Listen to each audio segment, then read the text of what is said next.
নমস্কার বন্ধুরা, আজকের গল্পটা মাছের ঝোল নিয়ে। মাছের ঝোল নিয়ে গল্প? হ্যাঁ বন্ধুরা, আজকে আমি রান্না করেছি আলু, ফুলকপি, কাতলা মাছ আর বড়ি দিয়ে মাছের ঝোল। তার আবার গল্প কি? গল্প এটাই, বাঙালি ফ্যামিলি আমাদের কাছে মাছের ঝোলে না কেউ পারবে না। তো প্রথম থেকে শেষ পর্যন্ত দেখতে থাকুন। আমাদের এখানে বাজারে টাটকা মাছ পাওয়া যায়। আজকে এনেছে টাটকা কাতলা মাছ, সেটা আমি সুন্দরভাবে ধুয়ে নিয়ে নুন হলুদ মাখিয়ে রেখে দিলাম। এদিকে আলু, ফুলকপি সেগুলোও কেটে ধুয়ে নিলাম। গ্যাস জেলে নিয়ে কড়া চাপিয়ে তাতে সানফ্লাওয়ার অয়েল দিলাম। তেজপাতা, শুকনো লঙ্কা, কালো জিরে ফোড়ন দিয়ে আগে বড়িগুলো ভেজে নিলাম। তারপর ওই তেলেই মাছগুলো ভাজতে আরম্ভ করলাম। মাছগুলো ব্রাউন কালার এসে গেলেই অন্য বোলের মধ্যে তুলে নেব। এবার গল্পটা একটু বলি। মাছের ঝোল রান্নাতে আমরা ওভার কনফিডেন্ট।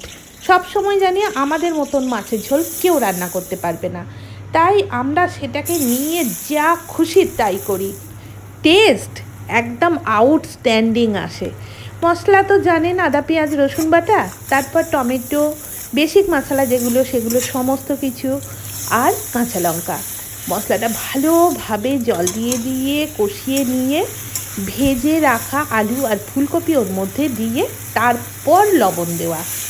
এই অবস্থাতেও বেশ কিছুক্ষণ কষে নিয়ে তারপর আমি জল ঢেলে দিলাম।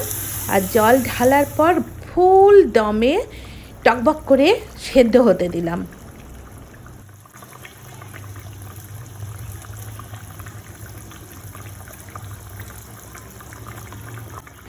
যখন বুঝবো কপি আলু সব সেদ্ধ হয়ে গেছে, তখন ভেজে রাখা কাতলা মাছগুলো একে একে টকবক করে ফুটতে থাকা ঝোলের মধ্যে আমি দিয়ে দেব।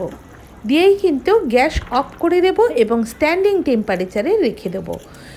এই স্ট্যান্ডিং টেম্পারেচারে থাকাকালীনই ওর মধ্যে ভেজে রাখা বড়িগুলোও আমি যোগ করে দেবো। এরপর খুন্তি করে একটু নাড়াচাড়া করে দেব। আর তারপরেই দেখুন তো মাছের ঝোলটা কীরকম লাগছে দেখতে। মাছ, কপি, আলু, বড়ি, ঝোল, বলছে নিয়ে এসো গরম ভাত।